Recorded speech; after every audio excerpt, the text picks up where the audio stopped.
Okay, folks, what are we looking at? We're looking at pizza making equipment along with the tools, the ingredients. And we're going to be making some pizza, man. There's my Parmesan Reggiano, okay? I have my crushed tomatoes there.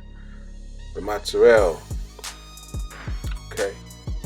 There's my dough, fermented 48 to 72 hours, okay? Made it from scratch, my own recipe.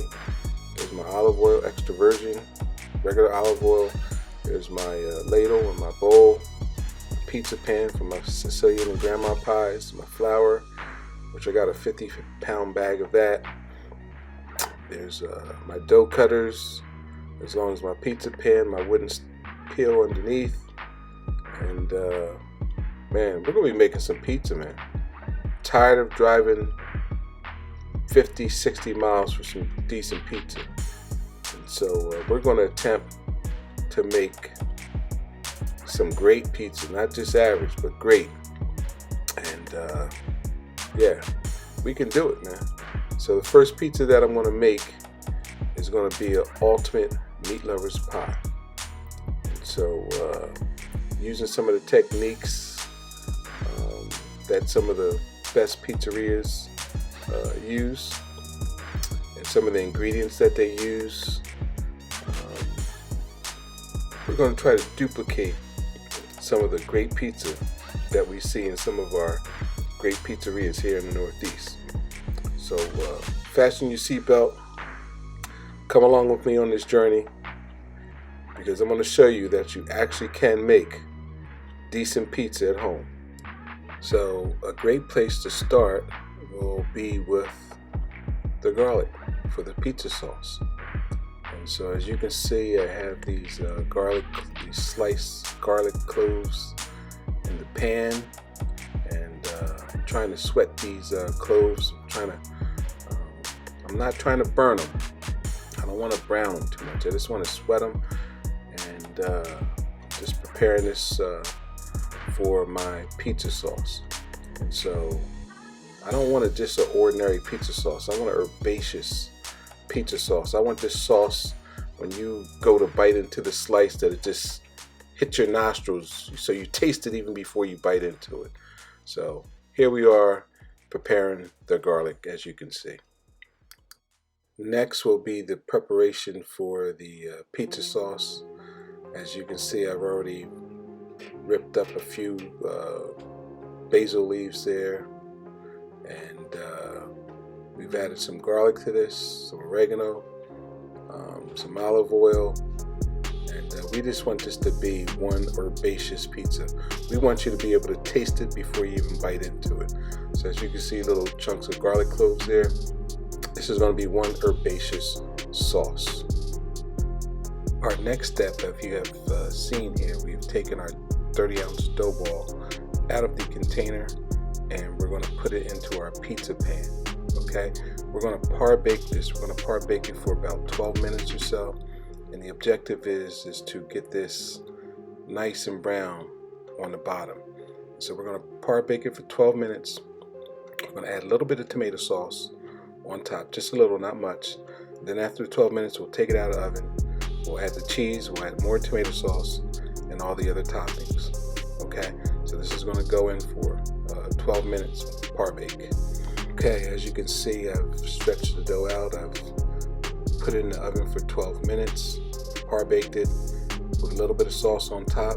And as you can see, the dough is looking pretty solid there. The crust on the end is looking a little solid. A lot of little bubbles though. Got a lot of little bubbles. Should have got those bubbles out before I baked it, but it doesn't affect the taste of the pizza. But there you see, there's my par-baked Sicilian pizza dough. So next, we'll add cheese and all the other toppings that's going to go on top of this meat lovers. As you see in this next step here, we have added the cheese to the top of the pizza. These are just little slices of mozzarella, and we're using it as a buffer between the dough, so it doesn't get soggy. And so we've pretty much covered all the top of the surfaces except for the outer crust. Like I said, this is going to be used as a buffer so the dough doesn't get soggy. Okay folks, as you can see, we've sauced it up and we've put it in the oven, but there's one thing that's missing. This is supposed to be a meat lover's pie. As you can see, there's no meat on top of this pizza. It's nice chunky tomatoes, but no meats. So now we have to take it back out of the oven and put the meats on it. Please forgive me, this is my first time, okay? So we're going to be using some Peter Luger extra thick sliced bacon. As you can see, I sliced it up there, and this will be one of the toppings that we will put on top of the meat lover's pizza. Okay, as you see here, we have added the sweet Italian sausage, as well as the pepperoni there. So we have three meats on here. We have thick cut sliced bacon from Peter Luger. We have the sweet Italian sausage, as well as the beautiful pepperoni that you see there. So these will be our toppings. There's probably about 2 to 3 pounds of meat on this thing. There's a lot of meat on this pizza. So now we're going to put it back in the oven. As you can see, the meat lovers is out of the oven, and now what we're going to do is we're going to add some pecorino romano to give it some more flavor. Okay, so as you can see, we're going to be adding the pecorino romano for flavor. This is really going to elevate the taste of the pizza pie. We're also, after we get done adding the pecorino on, we're going to put it back in the oven under the broiler to give the meats a little bit more crispiness to it and a little bit more color. So after we add the pecorino back into the oven for a couple of minutes, like I said, this is really going to elevate the taste. Okay, so as you see, look at this masterpiece. This thing is looking marvelous, man.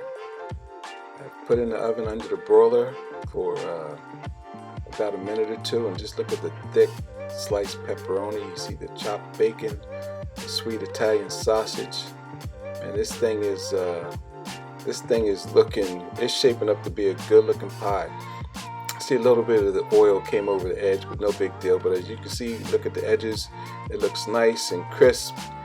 This thing is going to be the real deal, folks. I'm so excited. I can't wait to delve into this thing. This thing is going to be absolutely amazing. Look at all the meats. It's about 2 or 3 pounds of meat on this pie. So it's going to be a heavy pie. It's going to be a very herbaceous pie. It's going to have nice crisp to it. And so stay tuned, because we're getting ready to chop this thing up. We're getting ready to cut it up, and we're getting ready to serve it. Stay tuned. We're going to cut this right now. You hear that crunch? This pie is going to be amazing.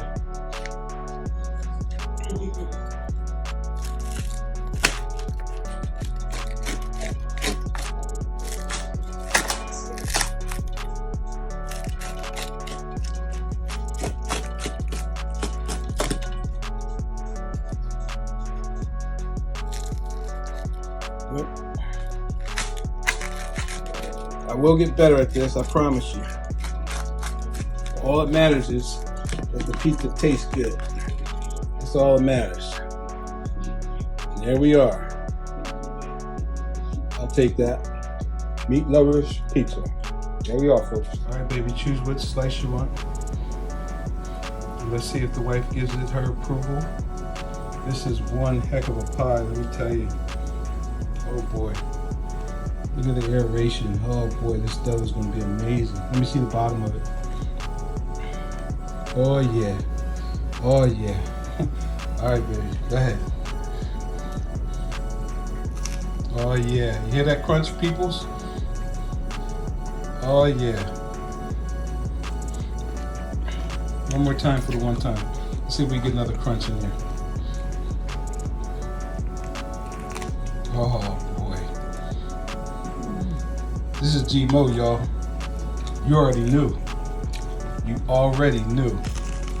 Oh my. Well, I must say this, folks. Look at the aeration in the dough there. I must say that I'm pretty happy with the outcome here. pretty happy with the pepperoni sausage.